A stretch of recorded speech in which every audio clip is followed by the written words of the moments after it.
Suspected human remains and hiking boots found during the search for two young Dutch women. I wish you all the best for the rest of your lives and stuff. I'm really going to miss you. What is up, Yiwu crew? Today, we are covering the mysterious case of Chris Kremers and Lisanne Froon. In 2014, a pair of young girls left their home in the Netherlands to travel to Panama. The reason for their trip was twofold: teaching local children and exploring a new country. They had been in Boquete, Panama for just over 2 weeks when they took their host family's dog for a walk near the Baru volcano. They would never be seen again. People go missing in the wilderness. Inexperienced hikers easily become disoriented. Even experienced hikers can fall or trip. Anyone familiar with the wilds of Panama will tell you that it can be a dangerous place to be. But even when most lost hikers are found, it's easy to see what happened. Their injuries can be easily identified. Search and rescue can pinpoint where they left the trail. Chris Kremers and Lisanne Froon's circumstances are far more confusing. Even 6 years later, there are still no clear answers as to what happened and why it happened. Let's jump into it. On March 15, 2014, Chris, age 21, and Lisanne, age 22, boarded a plane in their native Amsterdam. The plane's destination? Costa Rica.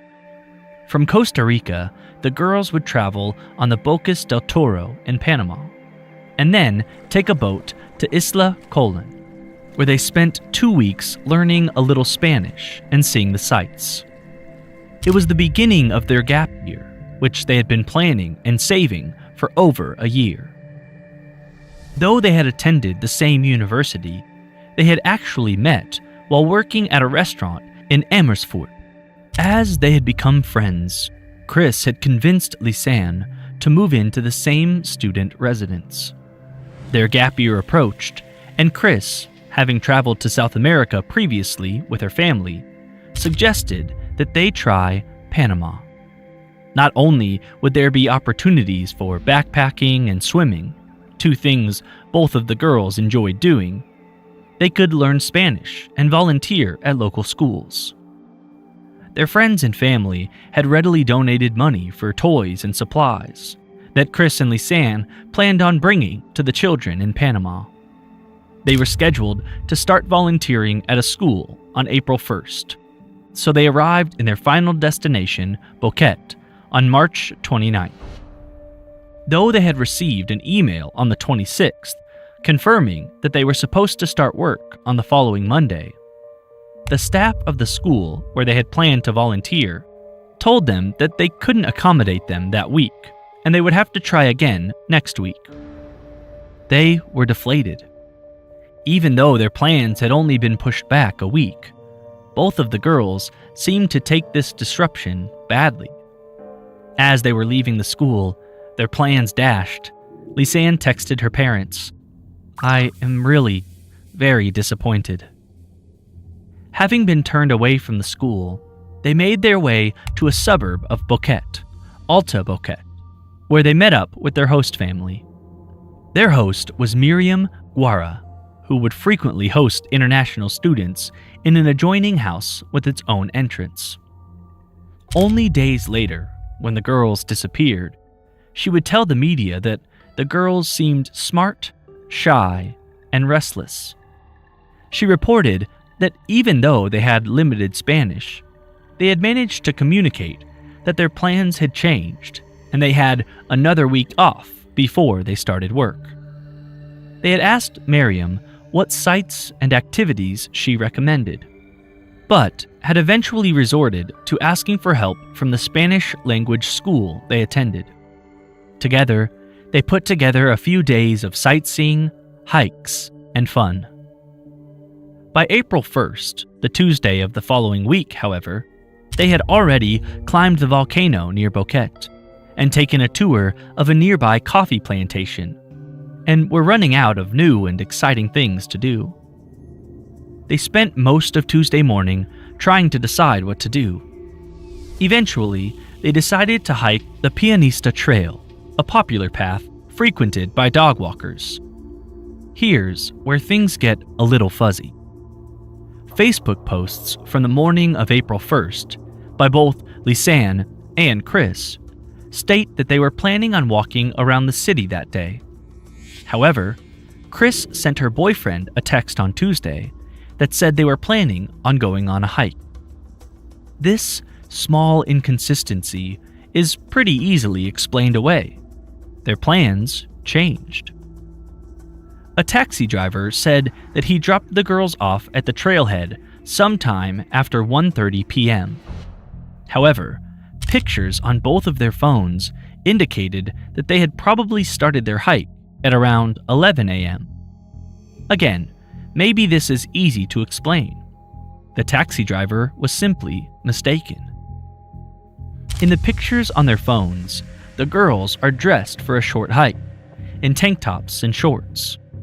Both are carrying backpacks, but when those backpacks were retrieved weeks later, they would be found to contain only a single water bottle, some snacks, a single passport, their phones, and a digital camera. They clearly were not planning to be out for more than a few hours. When the girls did not return home that evening, their host family was concerned. Miriam reported that they searched Alta Boquete for Chris and Lisanne, but decided to give them the benefit of the doubt. They were young. Maybe they were just out late, having fun. The alarm was not raised until April 2nd, when they failed to show up for an appointment with a tour guide.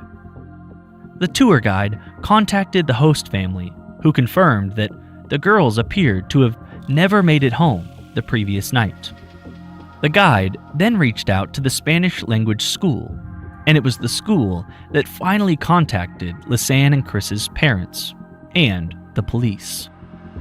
The search for the missing students did not begin until April 3rd. By April 6th, there had been no sign of either of the girls. Their parents enlisted detectives in the Netherlands, and together they flew to Panama.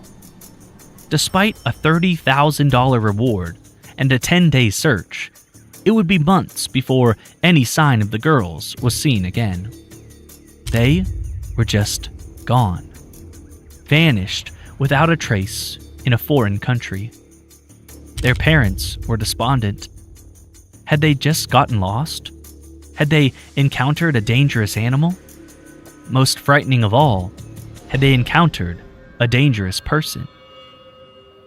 10 weeks after they set out on their ill-fated hike, a local woman appeared at the Boquete police station with reports of a mysterious blue backpack. She said she had found it on the bank of a river near Alto Romero. This was nearly 5 miles from the Pianista Trail, and over 10 miles from where they were staying on Boquete. It was quickly identified as Lisanne's backpack. The woman had been to that same location near the river only a single day prior, and had not seen the backpack, leading investigators to believe that it had washed up the night prior. However, when they arrived on the scene and actually looked at the backpack, they had found it and its contents to be dry, despite the fact that it had been raining heavily for weeks, and the assumption that it had been carried so far from the girls' last known location by the river. Not only was it not wet, it looked brand new. This seemed impossible, considering that it had ostensibly been sitting out in the humid Panamanian rainforest for more than 70 days. The contents appeared to be untouched, though the items offered few clues as to what happened. The backpack contained 2 bras, 2 pairs of sunglasses, a water bottle, 2 cell phones, the digital camera, a medical insurance card belonging to Chris, and a passport belonging to Lisanne. There was also a small amount of money. Why had they bothered to bring one person's passport and one person's insurance card? Why were their bras neatly folded at the top of the pack? What the backpack did not contain was just as confusing. They had a compass, a solar power bank, and a knife. None of these items made it into either of the girls' backpacks. Police also noted that there didn't seem to be a key either. Surely they'd have to have been carrying the key to their room. As the police plugged in the phones and downloaded the images from the digital camera, they began to realize that a dry backpack found on the bank of a river was the least confusing piece of this case. The emergency services calls started just after 4:30 p.m. First, someone tried to place a call to 112. This is the Dutch version of 911. Outside of the Netherlands, it should divert you to the local emergency services. Lisanne and Chris could not get reception, so the call never connected. They next tried calling 911, which also should have diverted them to the local emergency services. Again, the call could not go through. Data taken from the phones shows that they were then turned off and remained off for more than 14 hours. On April 2nd, the calls began again. Every 1 to 2 hours, a call was placed to either 112 or 911, using either Chris's or Lisanne's phone. None of them connected, except for the first call that morning, placed just before 7 a.m. The sun would have just been cresting the mountains when they connected to 112 for just a moment, before the call was dropped and they turned the phone off again. When Chris's phone was used to call 112 again at 8:14 a.m., whoever was dialing the number took a screenshot. Investigators believe this was an accident caused by someone with shaky, panicked hands trying to dial the number. The phones are again switched off, this time for more than 19 hours. On day 3, they go live again, following that same pattern of trying to call for help every 1 to 2 hours. There were no successful attempts to reach 112 or 911, other than that early morning call on the second day. In total, they made nearly 80 calls. By day 4, the calls are fewer and farther between. On day 5, Lisanne's phone died. Chris's phone, however, continued to be turned on and off until April 11th, even though the data mining shows that her battery was at 50% when they left Phuket. Between April 7th and April 10th, Chris's phone was completely dark. It blipped on again at 10:51 a.m. on April 11th and was turned off again at 11:51 a.m.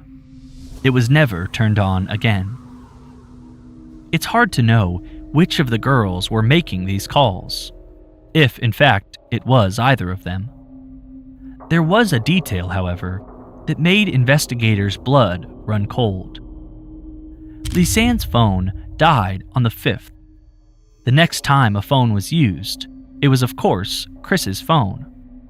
However, whoever was trying to use Chris's phone did not know the PIN. Up until April 5th, whoever had been using Chris's phone knew the correct code and entered it correctly each time the phone was turned on, and was used to attempt to reach emergency services. Suddenly, on April 6th, there were several attempts to enter an incorrect code. A correct code would never again be entered until the phone was switched off for good on April 11th, despite wrong codes being entered dozens of times in the intervening days. Even in 2014, all smartphones had a function that allows someone to make an emergency call, even if they do not know the phone's PIN. If it had just been Lisanne trying desperately to call for help, even though Chris had already expired, she would not have needed to unlock the phone to do it. Someone was desperate to unlock Chris's phone, and investigators concluded that was unlikely to have been Lisanne. The call logs were not the only concerning piece of data the investigators gleaned from the technology in the backpack. When they turned on the Canon SX270HS digital camera, they found a series of 133 pictures, taken starting on April 1st. The first set of photos is completely innocuous. They are extremely typical photos for a pair of young adults to have taken. Lisanne posing at the hike's summit, Chris posing at the hike's summit. There are a series of selfies. They snap a few pictures of waterfalls and other particularly pretty scenery along the path. Being a digital camera, every single picture they took is carefully labeled and timestamped. All of these pictures of two smiling girls are taken before 1:30 p.m. It appears as though they did not turn around and head back down the trail when they were finished taking pictures, even though this is what signs on the trail and online guides recommend. Instead, they forged ahead, having read that there were a few waterfalls on the other side of the summit. The last picture, taken on April 1st, before 2 p.m., is of Chris in a small gully, surrounded by moss-covered rocks and thick vegetation. What follows are a series of pictures that become more mysterious the farther the investigators scrolled into the camera roll. First, there is a picture of Chris taken from behind, at a considerable distance. She is looking back towards whoever has the camera, and her face looks worried. There are a few similar shots of Chris. Nothing looks particularly amiss, but in comparison to the wide smiles captured earlier in the day, she looks serious. Her expression looks strained, her poses awkward. In the middle of these pictures, there is evidence that one or more of the photos was deleted from the camera.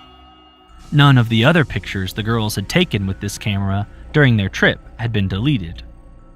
This might not seem that strange, but in light of what the police found next, it indicates that there was something seriously wrong. After 2 p.m. on April 1st, it appears that no one used the camera for 7 days. Suddenly, on the 8th of April, the camera was powered on again, and someone took more than 90 photos over the course of 3 hours. Those hours being 1 a.m. to 4 a.m. There is something haunting about these photos. None of them seemed to be of anything specific. It was as if, in a daze, someone was snapping pictures of the darkness. Maybe they were trying to capture the image of someone stalking them. Maybe they were simply trying to use the flash as a light. No theory completely explains this set of photos. In the pictures, you can see jungle, a dirt path, or rocks, illuminated by the camera's flash. Some may be an attempt at illuminating a path, though it seems unlikely. A camera flash in the pitch darkness would probably blind someone rather than help them see. Other images are much harder to parse. Some seem to be pictures of the sky or of a plant sticking out of a rock. One particularly disturbing image appears to be just the back of Chris's head, with just the hint of blood in her hair.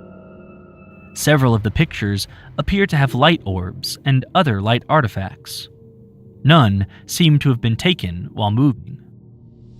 Almost all have a disorienting perspective. It's impossible to tell if the person taking them was standing up or sitting down, much less in what direction they were pointing the camera.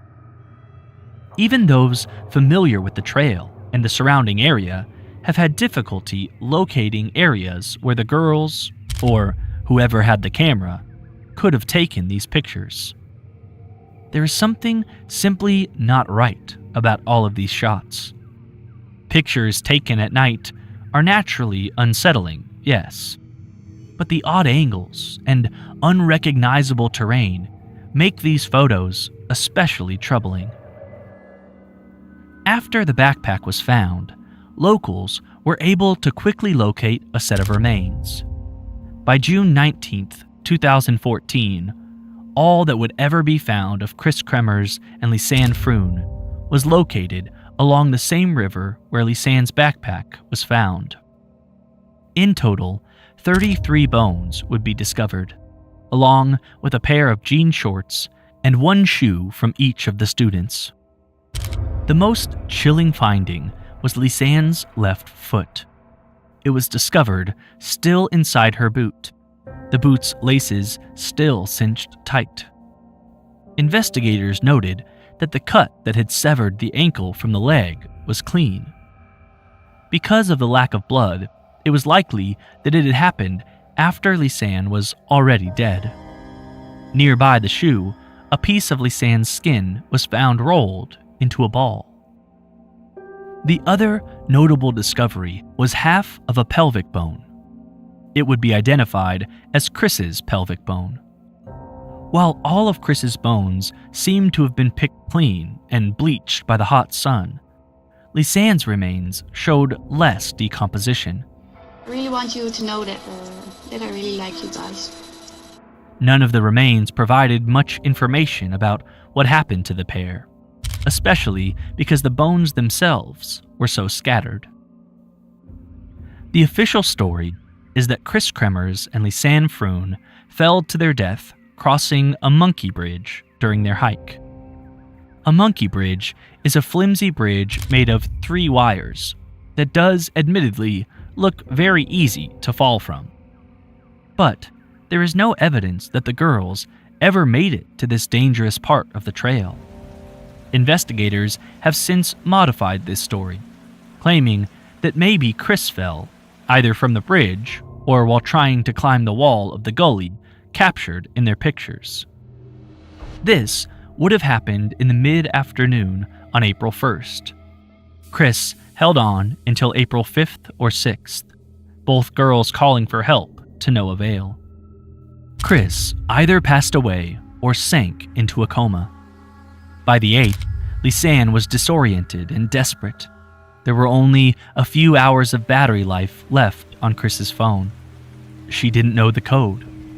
All she could do was take a picture of Chris, dead or dying, and the surrounding area, hoping to be able to lead search and rescue back to her body and hike until she could get better reception. It was simply a hiking accident, largely the fault of the girls themselves, who went past the safe part of the trail and into the jungle of Panama.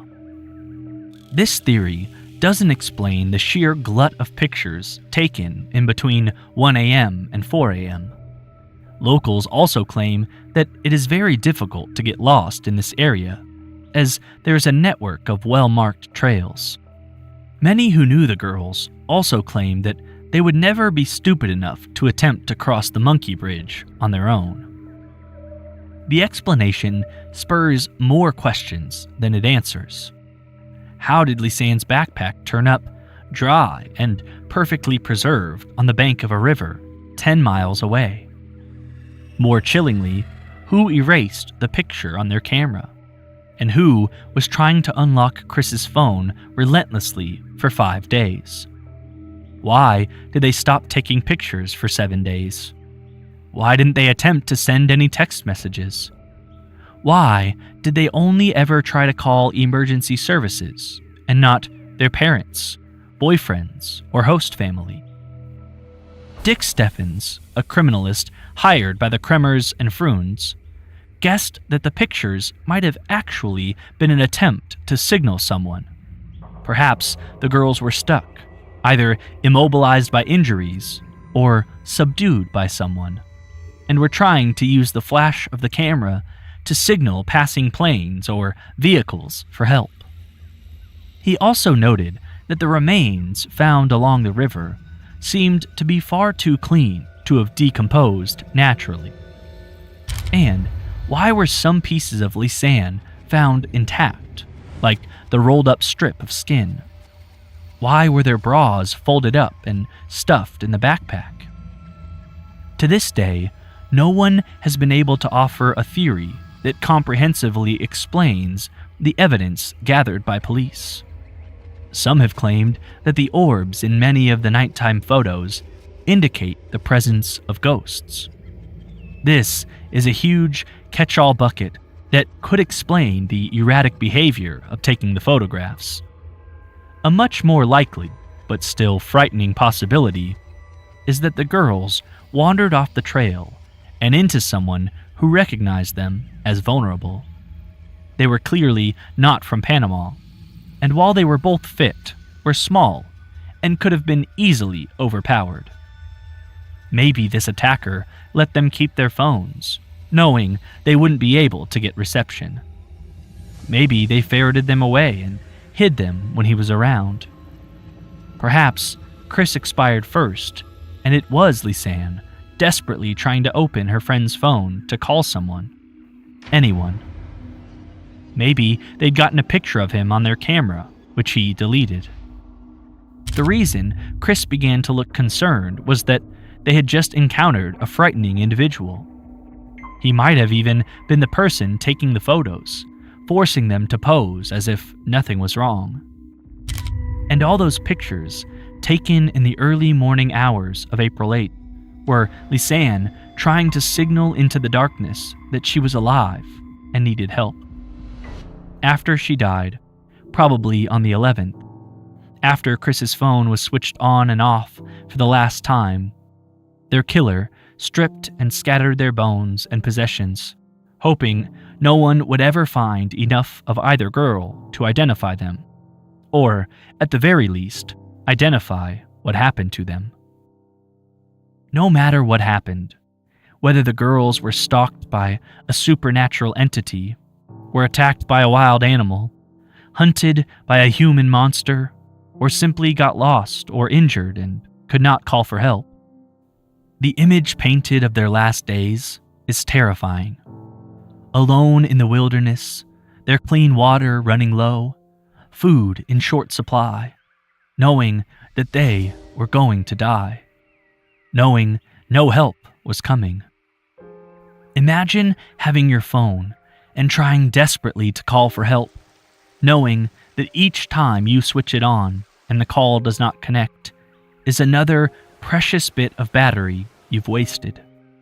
You can't save your friend. You have to watch her die. You can't even unlock her phone to try to call your parents. All you can do is dial emergency services over and over, knowing the call will never go through until you too die. It must have been a special kind of torture. I want you to know that I really like you guys.